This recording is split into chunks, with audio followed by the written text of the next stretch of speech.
Hi friends, welcome to VIP வஸ்னி channel. இன்றைக்கி என்ன பார்க்க போகிறோன்னா, அடுப்பை நம்ம சுத்தமாக யூஸ் பண்ணாமல் பாதாம் பிசின் பாயாசம் தான் பார்க்க போகிறோம். சூப்பராக இருக்கும். இது டேஸ்ட்டு பார்த்தீங்கன்னா அது உடம்புக்கு ரொம்ப நல்லது. குளிர்ச்சி தர ஒரு பாதாம் பிசின் பாயாசம் எப்படி செய்யலாம் அப்படின்னு தான் வாங்க பார்க்கலாம். வீடியோ ஸ்கிப் பண்ணாமல் பாருங்கள், அப்போ தான் நான் எப்படி சமைக்கிறேன்னு தெரியும். ஃபஸ்ட் டைம் சேனலில் பார்க்குறவங்களாம் இருந்தீங்கன்னா சப்ஸ்கிரைப் பண்ண கொஞ்சம் கிளிக் பண்ணிக்கோங்க. பக்கத்தில் இருக்கிற பெல் ஐக்கானை கிளிக் பண்ணும்போது ஆல் ஆப்ஷன் கொடுத்தீங்கன்னா நான் போடுற வீடியோஸில் ஆன் த ஸ்பாட்டில் வந்து சேரும். வாங்க வீடியோஸ்குள்ளே போகலாம். இதுதான் அந்த பாதாம் பிசின். இந்த பாதாம் பிசினில் நிறைய பெனிஃபிட்ஸ் இருக்குது. ப்ரோட்டீன்ஸ் அதிகமாக இருக்குது. அதே மாதிரி இதை நம்ம வெயில் காலத்தில் தான் அதிகமாக யூஸ் பண்ண முடியும். பாடியில் வந்து நமக்கு வந்து அதிகமான டெம்பரேச்சர் இருக்கும். ஸோ அந்த டெம்பரேச்சர் எல்லாமே நமக்கு ரிலீஸ் பண்ணி கொடுக்கும். நமக்கு உடல் சூட்டெல்லாம் தணிச்சு கொடுக்கும். ரொம்ப நல்லது இந்த பாதாம் பிசின். இது பார்த்திங்கன்னா பார்க்க கற்கண்டு மாதிரி தான் இருக்கும். இதில் நிறைய பெனிஃபிட்ஸ் இருக்குது. ஸோ இதை நம்ம ஃபஸ்ட் நம்ம தண்ணி ஊற்றி ஊற வச்சுக்க போகிறோம். இது கண்டிப்பாக ஒரு 8 ஹவர்ஸ்க்காக கண்டிப்பாக ஊற வச்சிங்கன்னா தான் நமக்கு ஊறி போய் நல்லா ஜெல்லி மாதிரி நமக்கு கிடைக்கும். ஸோ அதனால் கண்டிப்பாக இது நம்ம 8 ஹவர்ஸ் கண்டிப்பாக ஊற வைக்கணும். ஸோ 8 ஹவர்ஸ் கிட்ட ஆகிடுச்சு. நான் ஊற வச்சுருக்கேன். இங்கே பாருங்கள், இந்த மாதிரி ஜெல்லி மாதிரி கண்ணாடி மாதிரி இருக்கும் நமக்கு பார்க்கும்போது. இதை நான் மிக்ஸ் பண்ணி காமிக்கிறேன் பாருங்களேன். நமக்கு பவுலில் இருக்கிறதுனால தெரியாமல் கூட இருக்கலாம். ஸோ இந்த மாதிரி ஜெல்லி மாதிரி இருக்கும் நமக்கு.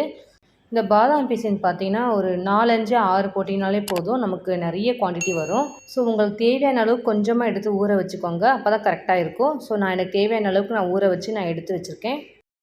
இந்த பாயாசத்துக்கு பார்த்திங்கன்னா நம்ம அடுப்பே சுத்தமாக யூஸ் பண்ணவே மாட்டோம். ஸோ நான் இன்றைக்கி ஒரு சில தேங்காய் எடுத்திருக்கேன். இந்த தேங்காய் நான் மிக்சியில் போட்டு கிரைண்ட் பண்ணி நான் பால் எடுத்து நான் யூஸ் பண்ண போகிறேன். ஸோ ஃபஸ்ட்டு நம்ம தேங்காயெல்லாம் மிக்சி ஜாரில் சேர்த்து கிரைண்ட் பண்ணிக்கலாம். தேவையான அளவுக்கு தண்ணி சேர்த்துக்கலாம். ஒரு 2 தடவை கிட்ட தண்ணி சேர்த்து மிக்ஸ் பண்ணி நம்ம கிரைண்ட் பண்ணி அரைக்க போகிறோம். அப்போ தான் நமக்கு தேங்காவோட பால் நமக்கு குவான்டிட்டி கொஞ்சம் வரும். ஸோ அதனால் ஒரு நல்லா கிரைண்ட் பண்ணி எடுத்துக்கலாம். கிரைண்ட் பண்ணதுக்கப்புறம் நான் ஒரு ஃபில்ட்ரு வச்சுருக்கேன். அந்த ஃபில்ட்ரு வச்சு நான் ஃபுல்லாக ஃபில்ட்ரு பண்ணிக்க போகிறேன். பால் தனியாக, சக்கை தனியாக. ஸோ நான் அந்த மாதிரி ஃபில்ட்ரு பண்ணதில் திரும்பி எனக்கு சக்கை வரும் தேங்காவோடது. அதை திரும்பி நான் மிக்ஸி ஜாரில் போட்டு கிரைண்ட் பண்ணி 2 பாலாக நான் எடுத்துக்க போகிறேன். ஸோ முதல் பால், 2வது பால்னு சொல்லிட்டு நான் 2 வகையான பாலையும் நான் ஒன்றா எடுத்து வச்சுருக்கேன். ஸோ இந்த பால் வச்சு நம்ம செய்ய போகிறோம். இந்த பாதாம் பிசின் பாயாசத்துக்கு முக்கியமான பொருள் நம்ம இந்த பாதாம் தான் யூஸ் பண்ண போகிறோம். ஸோ இந்த பாதாமை நம்ம தண்ணி ஊற்றி ஊற வச்சு தோலை ஃபுல்லாக நம்ம உரித்து எடுத்துகிட்டு ஃபைன் பேஸ்ட்டாக அரைச்சி போட போகிறோம். ஸோ ஃபஸ்ட் நம்ம தண்ணி ஊற்றி ஊற வச்சுக்கலாம். நான் ஏற்கனவே ஊற வச்சு தோலை உரித்து நான் எடுத்து வச்சுருக்கேன். ஸோ இந்த பருப்பை நம்ம மிக்ஸி ஜாரில் போட்டு இப்போ கிரைண்ட் பண்ண போகிறோம். ஃபஸ்ட்டு நம்ம கிரைண்ட் பண்ணுறதுக்காக மிக்ஸி ஜாரில் சேர்த்துக்குவோம்.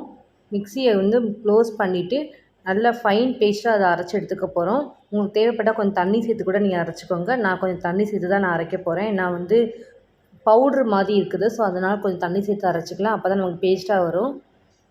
ஸோ தேவையான கொஞ்சமாக லைட்டாக ஒரு 1/2 டம்ளர் தண்ணி சேருங்க. திரும்பி ஃபைன் பேஸ்ட்டாக அரைச்சி எடுத்து வந்துக்கலாம்.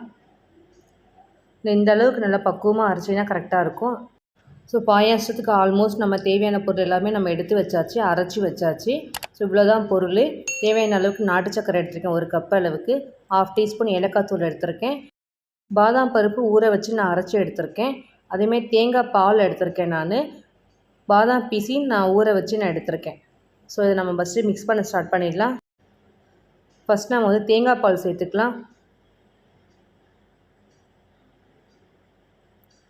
அடுத்து நம்ம பாதாம் பிசின் சேர்த்துக்கலாம்.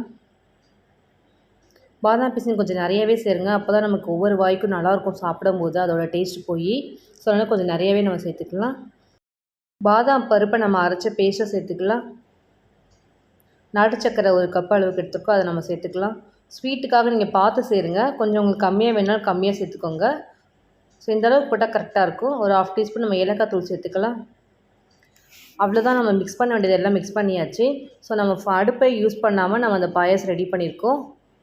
ஸோ இது நல்லாயிருக்கும். இதோட டேஸ்ட்டு பார்த்திங்கன்னா கரண்டி வச்சு ஃபுல்லாக மிக்ஸ் பண்ணிக்கலாம். அப்போ தான் நமக்கு மிக்ஸ் ஆகி நல்லாயிருக்கும்.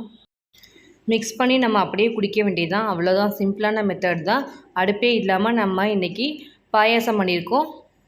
இந்த டைமில் ஸ்வீட் கரெக்டாக இருக்கான்னு பார்த்துக்கோங்க. சப்போஸ் ஸ்வீட் இல்லைன்னா கொஞ்சம் லைட்டாக சேர்த்துக்கோங்க. எனக்கு கரெக்டாக இருக்குது, அதனால் நான் இந்த ஸ்வீட்டு சேர்க்கலை. ரொம்ப நல்லது உடம்புக்கு இந்த பாதாம் பிசின் பாயாசம். அது உடம்புக்கு அதிகமான சூடு உஷ்ணமாக இருக்கிறவங்க இந்த மாதிரி பாதாம் பிசின் பாயாசம் வச்சு சாப்பிட்டிங்கன்னா உடம்பு ரொம்ப குளிர்ச்சியாகிடும். இன்றைக்கி என்னோடய ஸ்டைலில் உங்களுக்கு நான் அடுப்பே இல்லாமல் பாதாம் பிசின் பாயாசம் செஞ்சு காமிச்சிருக்கேன். இந்த ஹெல்த்தியான பாதாம் பிசின் பாயாசத்தை நீங்களும் உங்கள் வீட்டில் ட்ரை பண்ணி பாருங்கள். ட்ரை பண்ணி பார்த்துட்டு டேஸ்ட் எப்படி இருந்துச்சு சொல்லுங்கள். கமெண்ட் பண்ணுங்கள், லைக் பண்ணுங்கள், ஷேர் பண்ணுங்கள், சப்ஸ்கிரைப் பண்ணுங்கள். பக்கத்தில் இருக்கிற பெல் ஐக்கானை கிளிக் பண்ணிவிடுங்க. Thank you friends.